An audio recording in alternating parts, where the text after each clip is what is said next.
Oh, it's Senator Williams. I'm sorry I didn't recognize you. Okay, I deserve that. No, I haven't been able to see you because I've been up in Albany. It's been pretty frantic. Oh, poor boy. Look, I'm not kidding you. We've had double sessions of the legislature. We've had pressing bills, a lot of things. Oh, I know all about pressing bills, Senator. I've had a few of those of my own. But fortunately, they've been paid. Oh, by Frank Smith, no doubt. My, aren't we suspicious? I want you to stop seeing that man right now. But, Senator, I'm only doing it for you and Tracy. I mean, look, if I don't go out with Frank Smith, he just might find it necessary to tell Tracy about our little love nest. He is aware of it, you know. Look, you do me a favor. You let me play ball with Frank Smith, not you. He seems to enjoy the way I played better. I'm here to kill you. No, you're not. You are going to stay right under Frank Smith's thumb. And Tracy's, too, it looks like. Oh, no, not for long, not for long. If you want to stop this stupid performance of yours for a minute, I'll tell you why. Because I am in the driver's seat right now, my dear. Same old Mitch, same old song. Will you listen to me? Listen to me when I said that I was pretty certain that Alan had got a hold of Monica's deposition? Yes? So what are you saying? You're positive of it now? Listen to this. Alan offered Tracy a generous settlement of $1 million to split between the two of us. Now, why would he do that? Unless he's sure that Rick was the father of the baby. In other words, he's trying to buy Tracy off to prevent her from demanding a paternity test? Yeah, well, why else would he give all that money? I mean, he said it was to make peace within the family. Are you willing to settle for $500,000? Are you kidding? I want the big $250,000 money. That's what I want.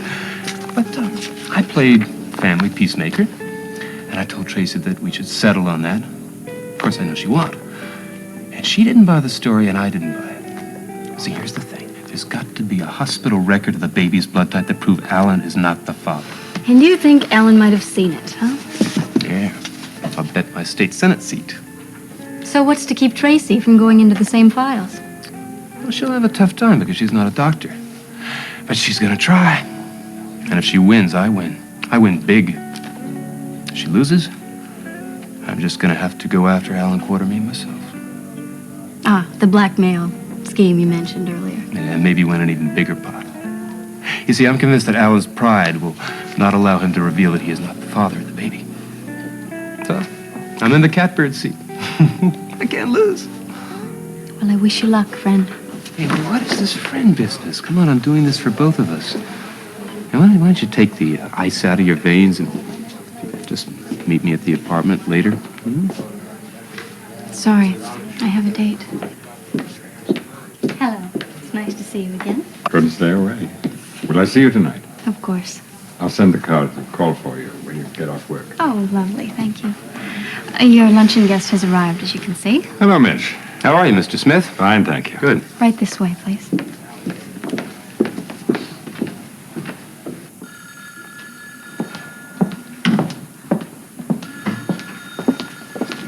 Jessie? Hello, Monica. Any messages? No, there's nothing for you. You're looking kind of tired. Well, I think that's due to a rather sleepless night. Well, that electrical storm was really something, wasn't it? Oh, it's dreadful. And once again, we lost our power. Happens quite a lot on Harborview Drive, doesn't it? Yeah, it's a great place to live. It's just beautiful, but we do get the brunt of storms. Listen, I'm going to go see the baby, and then I'm going to do rounds. Monica. Okay? I need to talk to you. Oh, well, Lesley, I was just on my way to see the baby and do rounds. Well, then tell me when you're going to be free, and I'll meet you in the cafeteria. Look, I really don't feel up to talking. You have to. This is very important.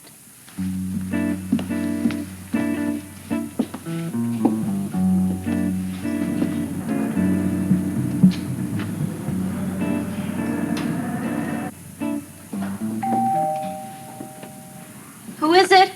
It's Luke.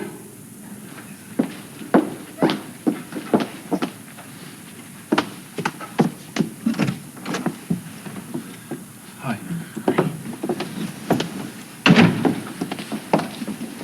Luke, that man is still in the alley. He's still watching the apartment. Yeah, well, you'll have to expect that, Laura. They have a tail on you and they have a bug on your phone. Are you sure of that? Are you absolutely sure that I'm this phone- absolutely sure I stole this from Mr. Smith's desk last night. I want you to hear it. Maybe then you'll believe how serious this situation is.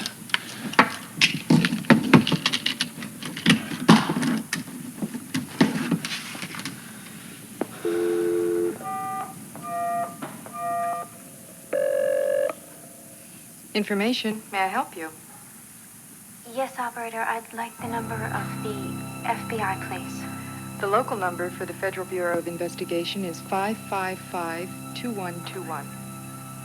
Thank you.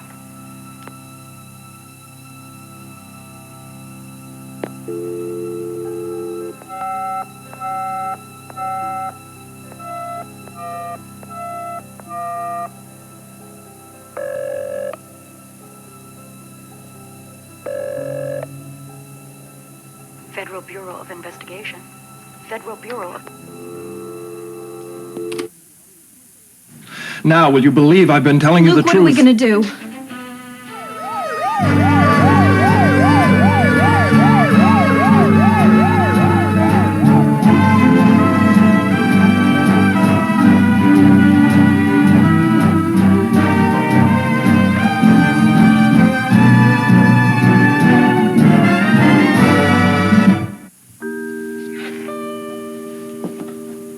I'm sorry, Laura.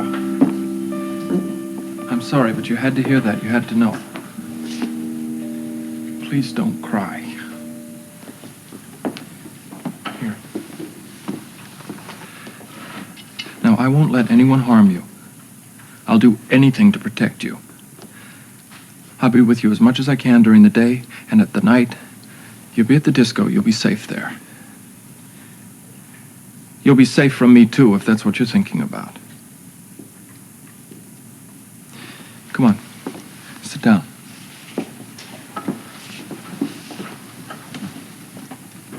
Look, I know it's frightening, but you had to hear that tape. Laura, it's reality time. Yes. There's one thing in our favor. Now, it's not great, but it's something. You didn't complete the call. It's very clear on that tape that you hung up when the other woman spoke. That means that you changed your mind. That might give us a couple of points. You're just trying to keep me from getting too scared, aren't you? Okay. Maybe I am. You told me before that if they tapped the phone call that I made to the FBI, that I was in trouble.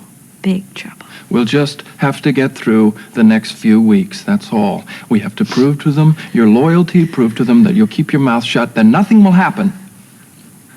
I don't know, maybe they're giving us this time. If they were certain that you would have talked, they would have made a move by now. We have to convince them that you won't. I'm so scared for Scotty, Luke. He's really into this job for Frank Smith. He thinks it's just terrific. I know. Laura, you're gonna have to play this my way. You have to know now this was not a trick to get you back to the disco so I could be near you. Please trust me. I'm asking you to trust me with your life. Laura. Laura. I trust you. I have to. That's all I can ask. Laura, I won't let Frank Smith or anyone harm you.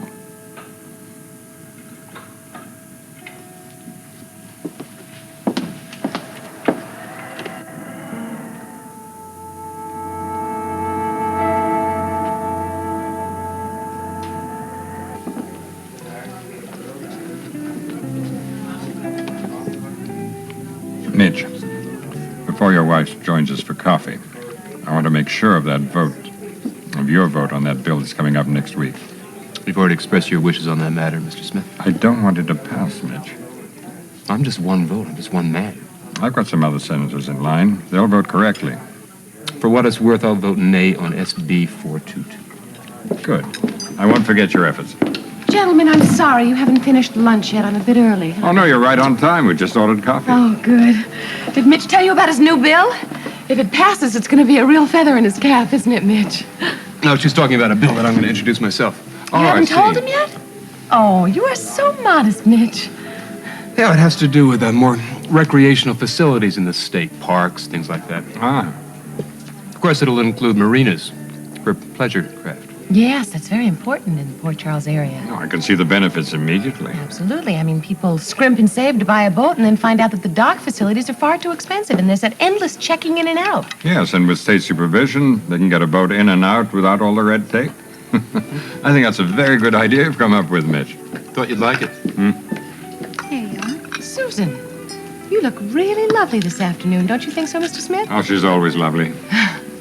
Speaking of boats, have you seen Mr. Smith's yacht? I think it's called the Jenny, isn't it? Yes, for my daughter, Jennifer. Well, I've seen it. It's a beautiful boat, Susan. As a matter of fact, I think you ought to throw a large party on it. And I think you ought to have Susan as your hostess. It's a lovely idea. Yes, she's tailor-made for it, being a hostess at the Floating Rib. I think she'd be an asset regardless. However, the Jenny cannot accommodate a whole lot of people because she's only a 60-footer. But thank you for the nice idea anyway, Tracy. How would you like to have supper there late tonight? I'd like that very much, thank you. I'll look forward to it. Oh, would you like coffee, Tracy? Yes, Susan, dear, thank you. Well, Mitch, here's to your bill. I'll throw my support behind it. Oh, and if I may borrow your brandy glass, darling, here is to you, Mr. Smith, and to what appears to be the new romance in your life. I think Susan's a very, very lucky girl. She's a wonderful person, isn't she, Mitch? She and Mitch have been old friends, and I know he's just as happy as I am that she's found someone as wonderful as you, Mr. Smith.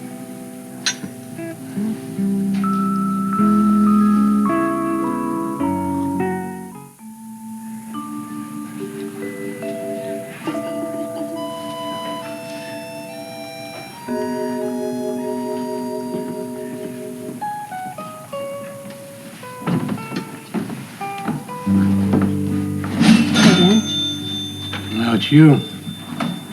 Yeah, it's me. Can I join you?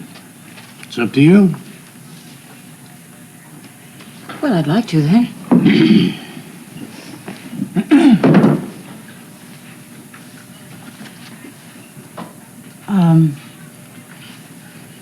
I want to apologize for the misunderstanding we had when you asked me to go away for the weekend. Look, you're a dear, dear friend, and if I hurt your feelings, I'm truly sorry. I just have certain ways of looking at certain things. Look, you expressed your feelings quite clearly. There's no need to talk about it. Oh, now, don't you do that to me. Dan, I've never done that kind of thing. Well, maybe it's all right for the youngsters like Ann Logan and Joe Kelly to... Look, I have a position to maintain in this hospital. Mm-hmm. Well, so do you. We can't just ignore what other people think. I don't give a hoot what other people think. Well, I do, especially my young nurses. Now, for right or wrong, they made me a sort of a model nurse. Nurse, yes. But your private life is your own. Supposing I behave improperly. Who's asking you to behave improperly? Jessie, when the board of directors asked me to investigate the campus disco to see that everything was on the up and up, you agreed with me then that what the nurses did on their own time was their own business, not the hospital's. Well, yes. Well, yes. And another thing, I don't see anybody faulting Ann Logan for going away with Joe Kelly on vacation. Well, no, because everybody knows what kind of a girl Ann is. Above reproach, right? High moral values, right? Right, she's a fine girl. Who in thunder would think your moral values aren't as high as Ann Logan's? All right, Dan. It isn't just because of what other people will think. It's because what I feel myself. Jessie, are you afraid? Of course I'm not afraid. I'm a grown woman. Exactly my point. A grown woman who deserves some fun and happiness. Who says that people our age can't sit in front of a fire in a ski line? If the young are going to have all the fun in life, then we might as well fold and throw our cards in right now. Look, I didn't say we can't enjoy life. No, you said we can't enjoy life together. And why? Because if we're older? And we might look like fools? Well, I'm sick of looking like a fool because I have needs and wants that are perfectly healthy and normal. And I'm sick of being the old joke around the hospital because I proposed marriage to you. I've become the hospital clown. That isn't true, and you know it. I see the smiles and the glances when I hang around the nurse's station. You know, it's a sad state of affairs when a guy my age can go out with a young chick and everybody says he's quite a guy. But if I become serious about a warm, mature, intelligent woman, somehow it's foolish, almost indecent. Now, they say that youth is wasted on the young. Well, it's not wasted on them, it's concentrated on them. So much so that when people our age go out and try to enjoy life, we become a laughingstock. It's a sad situation, believe me.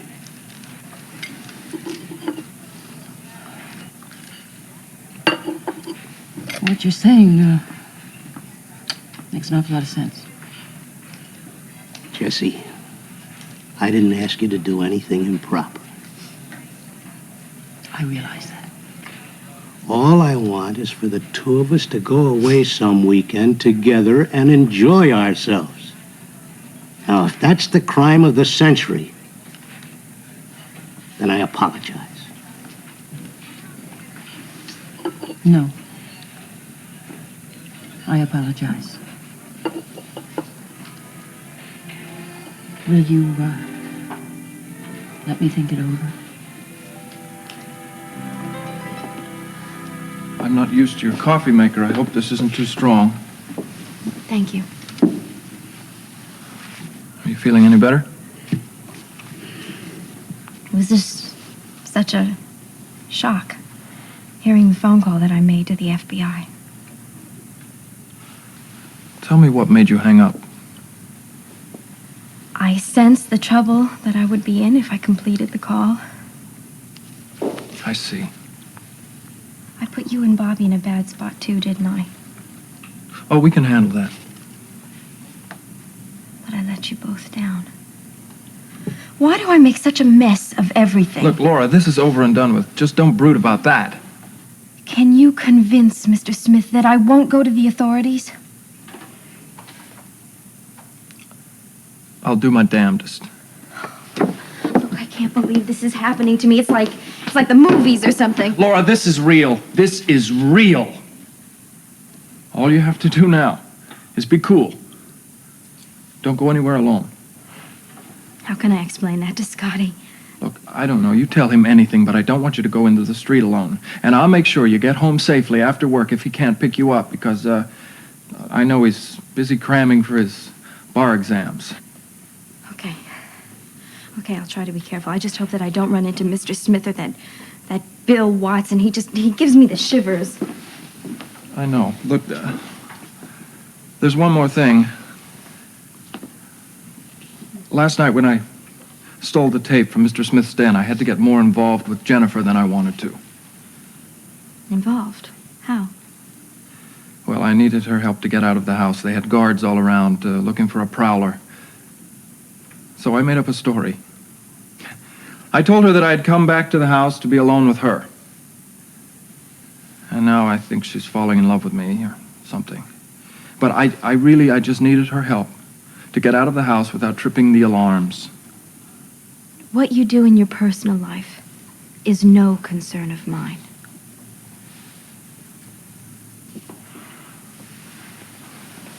Okay.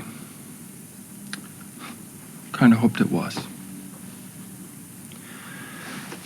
Well, you're working the early shift tonight, aren't you? Yeah. I'll see you then. See you then. Are you afraid to be alone? Kind of silly, huh? No, it isn't silly at all. Look, I have to go to the disco and do, inventory for tonight. You're welcome to come along and help me if you want to. You sure you wouldn't mind? No, not at all. In fact, you'd be a big help if you just manned the phones while I work.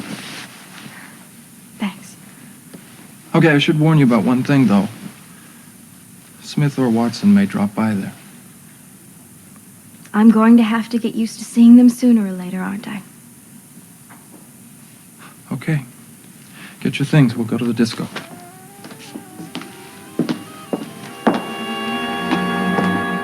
Going in first, you know. Well, isn't the ball just what we need to brighten this place up? Oh, aren't you nice, Susan? Right this way? Thank you. Thank you. If you'll just Hello, Mr. remember... Baldwin. Oh, Mr. Smith. Good to see you, sir. Hello, Tracy. Hello, Mitch. Hello. Nice to see you. It's a pleasure to see you again, Mrs. Baldwin. Oh, what a remarkable memory you have, Mr. Smith. I mean, there were so many people at Alan and Monica's party that night. That's right. You two met New Year's Eve, didn't you? Yeah. The Baldwin firm is handling some of my legal affairs. Yes, and Mr. Smith has Scotty working for him personally in the field. Is Scotty enjoying himself?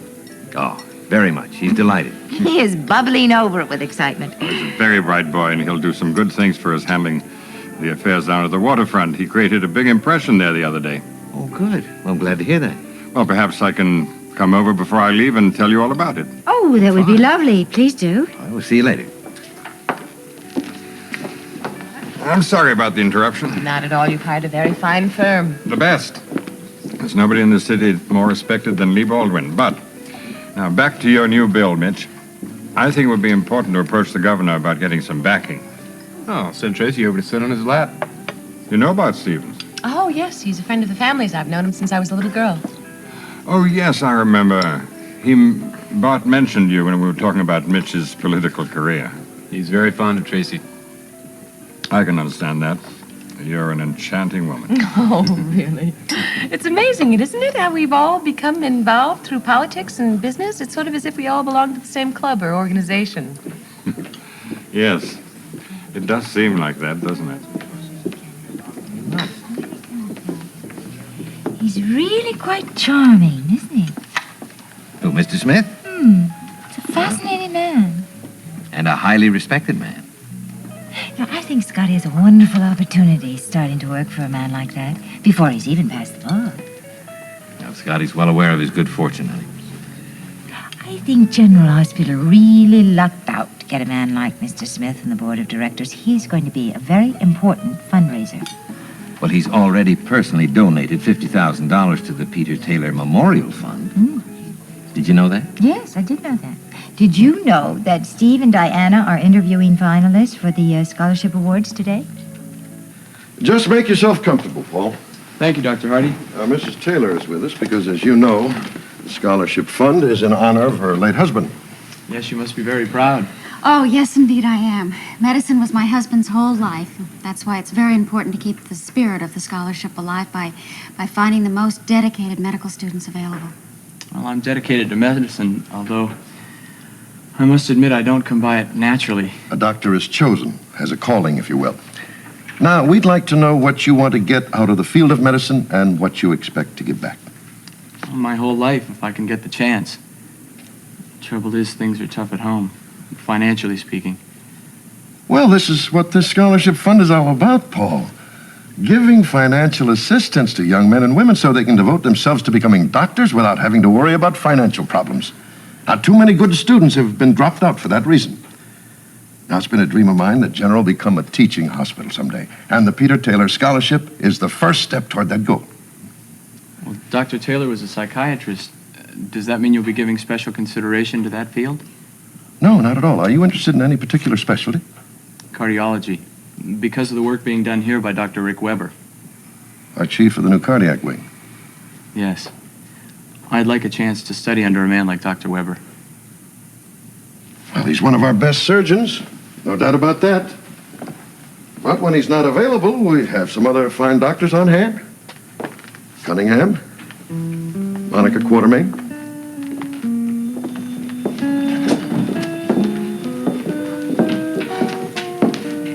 I hope I haven't kept you waiting. It's all right.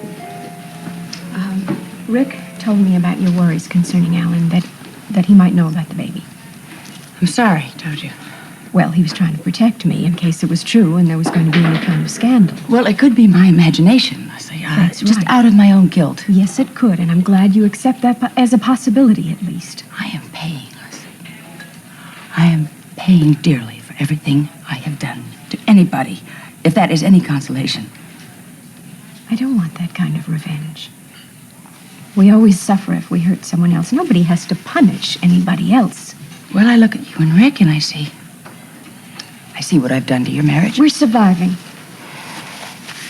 You know, I remember when I was in the hospital and you came to me and you told me that you wanted me to live so we could fight for a man that we both loved. What happened to that woman? How can I fight for someone who doesn't really want me?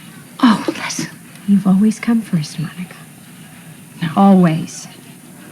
I am second best. That is a very hard thing to admit, let alone live with. Well, it isn't enough to say that I'm sorry. I am sorry I caused the heartache. It isn't enough. Just at least don't compound it now by imagining things where Alan's concerned. I hope it is my imagination. Monica, you're not going to be able to keep a secret like this forever. I know that. Sooner or later, it's going to come out. You're living with a time bomb. Even if Alan doesn't know and never finds out, there's Tracy. And that baby's blood type is on file in the hospital lab. And I would suggest not thinking for 1 minute that she doesn't know that. Monica, it seems to me you really do have to talk to Alan. Please, think about it at least.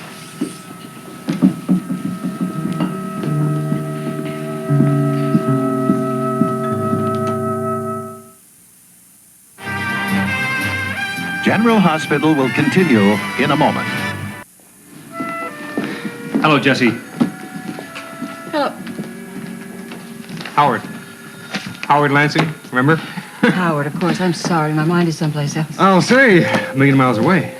No, in the cafeteria. Hi, Howard. Hi, Jessie. Are there any messages? Yes, you have a couple. There you are. Thank you. Hello, Lesley. Yes, the woman we're looking for. Oh, I forgot. Oh, I was supposed to meet with you. Would you mind awfully if we made a little bit later? Well, no, of course not. Okay. I just don't think I could face talking about Rick right now. Gail, I think maybe you might want to go into the cafeteria to Monica. She's sort of falling apart.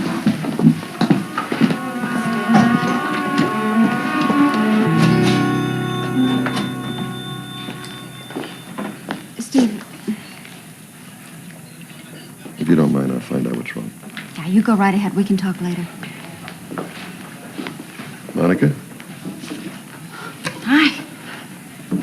I see something's bothering you. Oh. Care to talk about it? No, it's nothing. It's nothing. I think it was a sleepless night that did me. Storm kept you awake? Yeah, it's really foolish. You know, I'm a grown woman, and I mean, there's no reason for me to be afraid of storms like that anymore.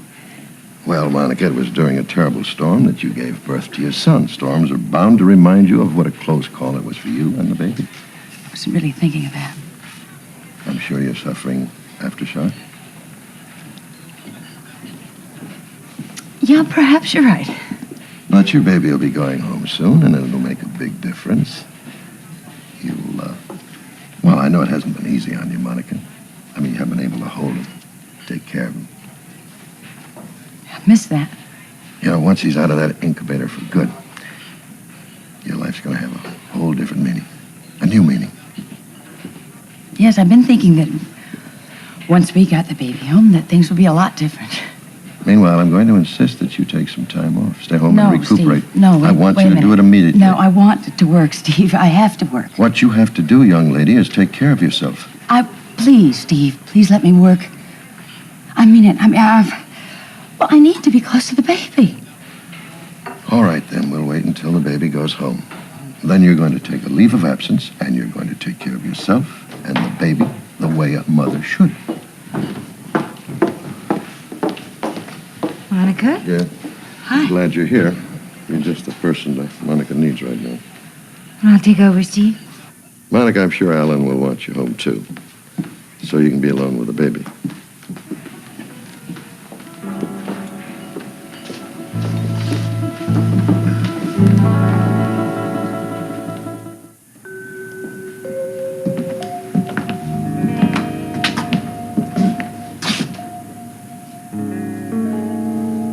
Well, you're back. Yeah, I'm back again. I better get started on the liquor stock for tonight.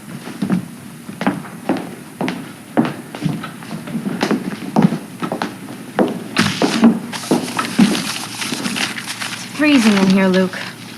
I'll turn the heat up.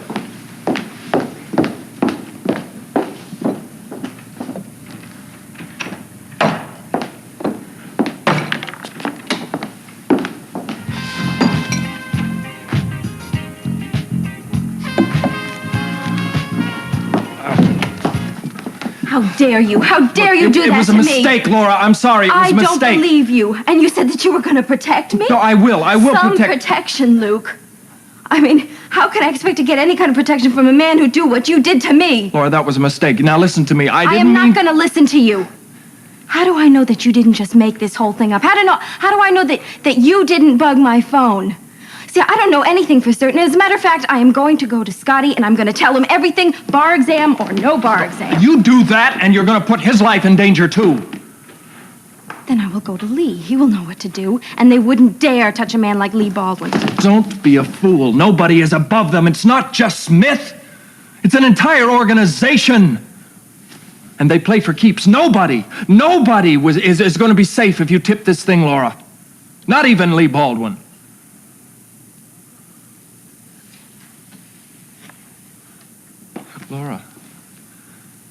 Laura, I'm not asking you to trust me anymore. I'm telling you, you have to trust me for your own survival. Hello, Luke. Hello, Mrs. Baldwin. I'd heard this was going to be Laura's first day back at the disco, but I never dreamed to see her here at this hour. Well, I told you she'd be back. She's very reliable, sir. Oh, it would certainly seem so. Laura, now that you're part of the family, so to speak, we want to try and make you as happy and comfortable as possible, so you'll want to stay. I'm sure it's going to be a long and pleasant association. Oh, now, if you'll excuse us, Luke and I have some business to conduct in his office.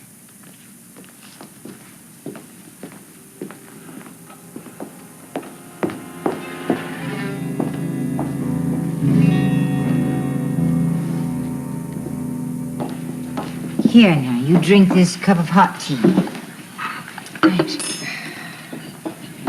Monica, I just don't understand Lesley. I mean, what would make her say those kind of things to you? Well, she thinks that she is second best. Always has been. She said that to you? That's the way she feels. Poor Lesley. I really feel sorry for all of you. Especially Rick. I know why he's quitting. He's having cardiology. Cale, it's because he doesn't want to run into me. He doesn't want to see me. I mean, assisting in surgery. You know, really, the best thing would be for me to resign it. Then I could get out of everybody's life. Oh, Monica, don't talk such nonsense. Now, listen, you can't just throw your career away like that. And I don't think Rick wants to do that either. But if he does, that's his business. You have got to think of yourself. And you've got to start thinking rationally. I can't think rationally about anything anymore. What? Oh, Mitch. With Governor Stevens and Frank Smith in your corner, you can't possibly lose. It's incredible. Your first time out with a new bill and you're a winner. This really has been our day, hasn't it? Mm-hmm. First Alan and then Mr. Smith. Are you going to go through with what you planned? Getting the blood test out of the hospital files? You bet I am. Okay, you be really careful, okay? I intend to. Look, I gotta make it back to the hospital and start making my plans. Okay, I'm going to stay here and just finish my coffee. Okay, take your time. Mm-hmm. Tell Susan how pleased I am for her. I will.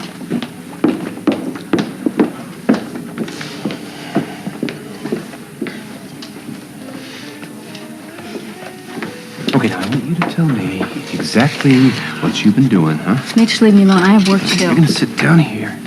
You're gonna tell me what you've been doing behind my back. Well, aren't you the one? You're acting more like a jealous husband than a very foolish lover who also has a wife to account to.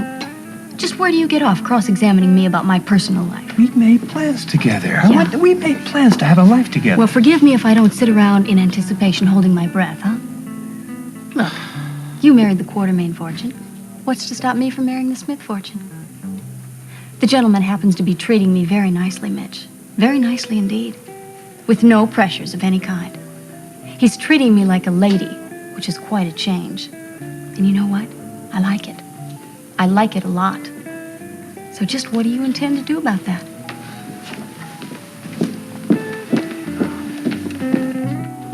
I apologize for having kept you waiting. Well, that's all right, dear. Howard and I had some things to go over anyway. I guess everything's just catching up with me. Well, Lesley, I shouldn't wonder, but don't worry. Lee and I are going to take care of the mortgage payments while you and Rick are temporarily separated. Thank you, Howard, but I'm not at all sure that it's temporary. Well, now, of course it is. Both of you need a little time, that's all. Oh, I think Rick needs more than time. He seems to need a whole new life. And a new world. You know, he's moved down to the waterfront. Oh, Lesley, I'm sure that's temporary, too. Well, at any rate, thank you. Yes, thank you for making the mortgage payments. Well, Rick did insist on that, and I think it's only right. And I am going along with it, but I do feel he should be living in that house. That is his family's house. And he's always loved it. It's always meant just the world to him. Well, I guess he just doesn't want any more reminders. Lesley, Rick wanted me to ask you if there are any other things that you'd like for him to pay. And if there are, you just tell me and we'll include them. Huh? No, I'm taking care of everything else. Well, if you can think of anything, you let me know. Rick would like it that way. Well, I like it this way. All right, fine. Now, you do understand that these papers Howard and I have drawn up are in no manner a legal separation. Oh, yes, I understand that. Oh, well, I'll talk to you later. And I'll talk to you later. I want to stay and talk to Lesley. All right, fine. You keep your chin up. Mm-hmm.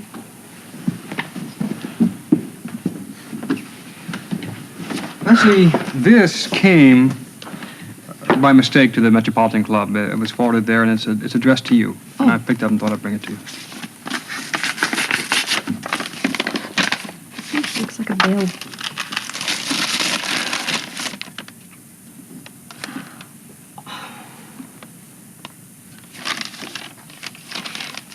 It's not a bill. It's an estimate on some work I wanted to have done. What kind of work? These people were recommended to me. They do work that keeps very fine old furniture just in perfect condition. And I had wanted to have that desk that belonged to Rick's father restored for him. I just forgot about it, you know, with the separation and all, and it's too late now because he has it with. Lesley. Oh, isn't that dumb? A piece of paper can do that. I'm sorry. If I'd known, I'd never brought it over. No, I'm gonna cry. It's all right. It really is, you know. I just had forgotten about it, that's all. It's okay. Really, Howard, everything is okay. It's good. I'm glad that he has his father's desk with him. It just means that there's one link still to the world he used to love. That's right. Remember, no matter how hard he tries, Rick is never going to be able to change the kind of man he is, basically.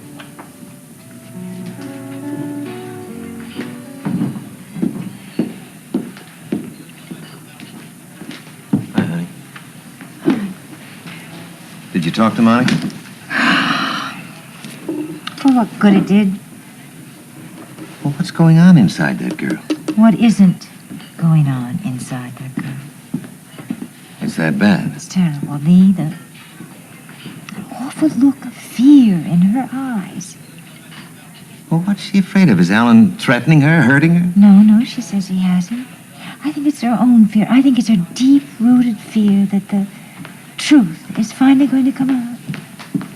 mean the night she spent with Rick? Oh, Lee, we both have suspected for a long time that that baby is not Alan's. Oh, Gail, now. No, we both. Honey. It probably belongs to Rick. Now, don't, please. I just hate to think where that might lead. I don't care what the architect says. He just designed the joint. He doesn't have to dance in there. I want that extra bank of lights. Is that clear? Okay. Fine. Thank you. I'm sorry about that, sir. It's very difficult to make the arrangements for the Las Vegas opening over the phone. I say you're doing a wonderful job. Thank you. It will be ready, but I just want to make sure it's right. Jennifer's looking forward to the opening. I hope you are, too. Oh, very much. Speaking of my daughter, I had a very interesting conversation with her last night. I had no idea your relationship with Jennifer had progressed so far. She's a wonderful lady. And you're a fine young man, Luke. But to use an old-fashioned expression, I just want to make certain that your intentions are honorable. Oh. Well, my intentions are honorable enough to make sure that Jennifer doesn't make a mistake, sir. She's very young, and she is vulnerable despite her sophisticated talk. You read her very well. And, of course, I don't want you to make a mistake either. But I know that you're smart enough to realize that an alliance with the family would only do good to your career.